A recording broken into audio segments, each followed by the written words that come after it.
రాజకీయ పార్టీలు రోజుకు ఒక కొత్త పంధాన్ని, కొత్త నినాదాన్ని ఎంచుకుంటా ఉన్నాయి. నేచురలే ప్రజల సంక్షేమం కన్నా కూడా ముందు రాజకీయాలకు సంబంధించిన అస్తిత్వం, వ్యక్తిగత అస్తిత్వం లేదా వీటి కోసం నినాదాలు ఎంచుకుంటున్నాయి. అది ఈ మధ్యకాలంలో ఎక్కువగా ఒక రకంగా చెప్పాలంటే సనాతన ధర్మం. అంటే అసలు ఈ సనాతన ధర్మం అనేది ఎలా చూడాలి, అసలు దాన్ని ఒక రాజకీయ నినాదంగా తీసుకోవాలి? ఇక్కడ మనం ఒక విషయాన్ని గుర్తుపెట్టుకోవాలి. ఇప్పుడు రాజకీయ పార్టీగా ప్రమోషన్, రాజకీయ పార్టీగా ఒక వ్యక్తి, దానికి సంబంధించిన పార్టీకి సంబంధించిన వ్యక్తి తన ప్రమోషన్ చేసుకుంటున్నా, లేకపోతే ఆ రాజకీయ పార్టీకి సంబంధించిన పంతా మార్చుకున్నా, ఏం మార్చుకున్నా ప్రజలకు ఇచ్చిన హామీలు నెరవేరుతున్నాయా లేదా అన్నది కూడా బేరీజ్ చేసుకోవాల్సిన అవసరం ఉంది. ఇప్పుడు చూడండి, కొట్లాడి తెచ్చుకున్న తెలంగాణ ఉంది. తెలంగాణ తెచ్చుకున్న తర్వాత తెలంగాణలో దళిత ముఖ్యమంత్రిని చేస్తానన్నాడు. దళిత మహిళలకు 3 ఎకరాల భూమి ఇస్తానన్నాడు. లేకపోతే అన్ని రకాల ఎంప్లాయ్మెంట్ ఇస్తానన్నాడు. నిధులు నియామకాల కోసమే వచ్చినాయి కదా. ఈ మూడింటిని మర్చిపోయి సొంతంగా లాభపడడానికి ప్రయత్నం చేశారు. దానికోసం ఏమో ఒక రాచరిక వ్యవస్థను క్రియేట్ చేసుకున్నాడు. కానీ ప్రజలు ఏం చేశారు? బుద్ధి చెప్పారు, పక్కకి వెళ్ళిపోయాడు.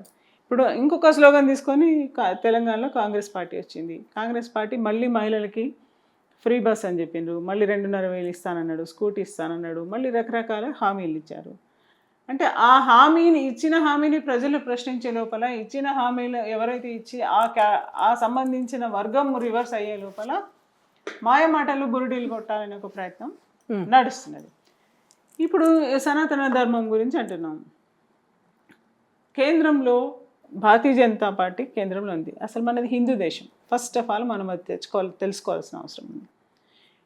ఇప్పుడు మీరు ప్రపంచ దేశాల్లో ఎక్కడైనా కూడా క్రిస్టియానిటీ ఎక్కువ ఉన్నది, లేకపోతే ఇంకో మతం ఎక్కువ ఉన్నా కూడా ఎక్కడైనా కూడా వాళ్ళ మతానికి సంబంధించిన పాలసీ మ్యాటర్సే తీసుకుంటారు. ఇవాళ మనము ఆస్ట్రేలియాకి వెళ్ళి అక్కడున్న వర్గానికి సంబంధించిన మాట్లాడలేము, ఎందుకంటే ఆ దేశ పాలసీకి సంబంధించి గౌరవిస్తాం మనం.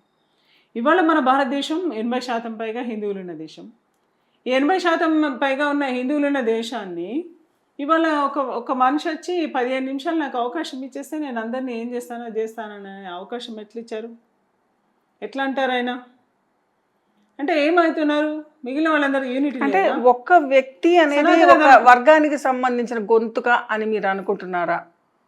ఒక వ్యక్తికి సంబంధించిన వాచాలత్వం ఒక వర్గానికి, ఒక జాతికి, అంటే ఒక కమ్యూనిటీకి సంబంధించిన మొత్తం వాయిస్ అని అనుకోవడం. భారతదేశం వేరే ఏ దేశాల్లో అయినా ఏ పాలసీ మ్యాటర్స్కి సంబంధించిన విషయంలో ఆ పాలసీ మ్యాటర్స్లో వేరే వాళ్ళు ఎవరు కూడా అపోజిషన్ ఉండదు. ఏదో కొంచెం వ్యతిరేకత రావచ్చు, వచ్చిన తర్వాత దాని క్లారిటీ ఇస్తే ఆ దేశ ప్రధాని తీసుకున్న నిర్ణయాలు, ఆ దేశానికి సంబంధించిన రూల్స్ అండ్ రెగ్యులేషన్స్ ఎట్లున్నాయి దానికి కట్టుబడి ఉన్నప్పుడు వేరే దేశాల్లో.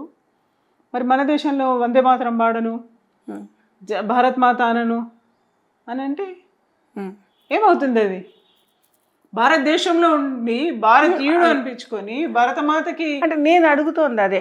అంటే ఒక వ్యక్తి వాచాలత్వమో, ఒక వ్యక్తికి సంబంధించిన అహమో, లేదంటే ఒక వ్యక్తికి సంబంధించిన వంకర ఆలోచన, అది మిగతా అంటే ఇన్ని రకాలుగా సర్వేలు జరుగుతున్నాయి కదా. వ్యతిరేకత లేదు కదా. అంటే ఒక వ్యక్తినే కదా మనం అనాలి, కమ్యూనిటీని కాదు కదా. కమ్యూనిటీ ఎక్కడ అనడం లేదు.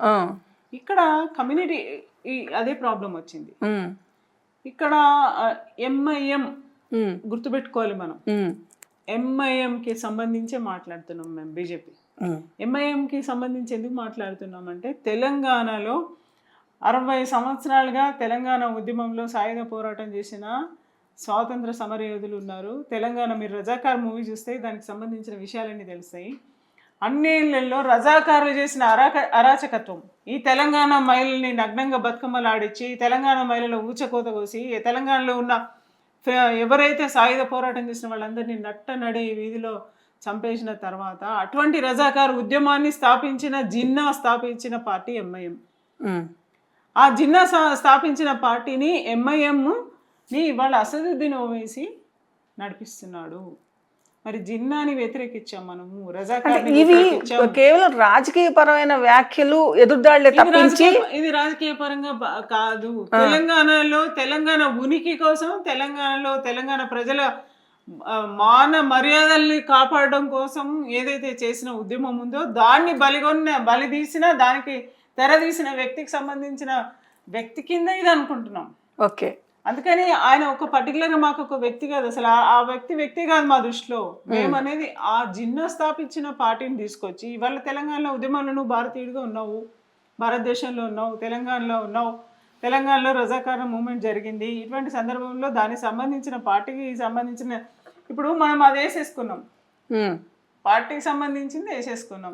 నువ్వు చేసే ప్రతి పని కూడా మేమేమనుకుంటాం, అదే అరాచకత్వం అని అనుకుంటాం, తెలంగాణలో ఉన్న వాళ్ళందరూ అనుకుంటారు.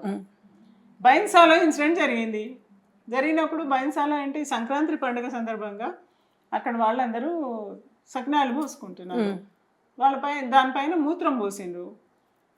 మూత్రం పోస్తే దాని కమ్యూనల్ ఇష్యూస్ చేశారు.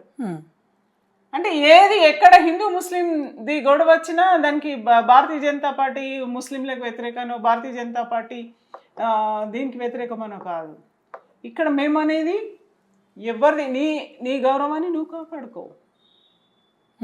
ఈ భారతదేశంలో ప్రతి ఒక్క కమ్యూనిటీస్ అన్ని ఇక్కడ మన హైదరాబాద్లోనే, భారతదేశం వరకు ఎందుకు హైదరాబాద్లోనే ఇక్కడ బతుకని కమ్యూనిటీ లేదు, ఇక్కడ బతుకని కుల సంఘాలు లేవు, ఇక్కడ బతుకని వాళ్ళు ఎవరు లేరు. అన్ని కులాల సమూహారమే, అన్ని కులాల కలిపిన పూలేదండే హైదరాబాద్ మన భారతదేశం.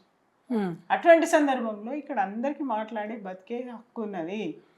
కాకపోతే పర్టికులర్గా ఒక దాన్ని దృష్టిలో పెట్టుకుని దాడి చేయడం అనేది మంచిది కాదనే విషయంలోని బీజేపీ ఒక్కతే ధైర్యంగా నోటిపుతుంది. అందుకని బీజేపీకి ఏం చేస్తారు, ముస్లిం వ్యతిరేకం, సెక్యులరిజం, లేకపోతే రకరకాల పేర్లు పెడుతున్నారు. కానీ మాట్లాడడానికి ఇవాళ సీఎం నిన్న క్రికెట్ మ్యాచ్ ఇండియా గెలిచింది, భారతదేశం గెలిస్తే సంబరాలు వేసుకుంటే కూడా దాన్ని కూడా వ్యతిరేకించారు ఎందుకు?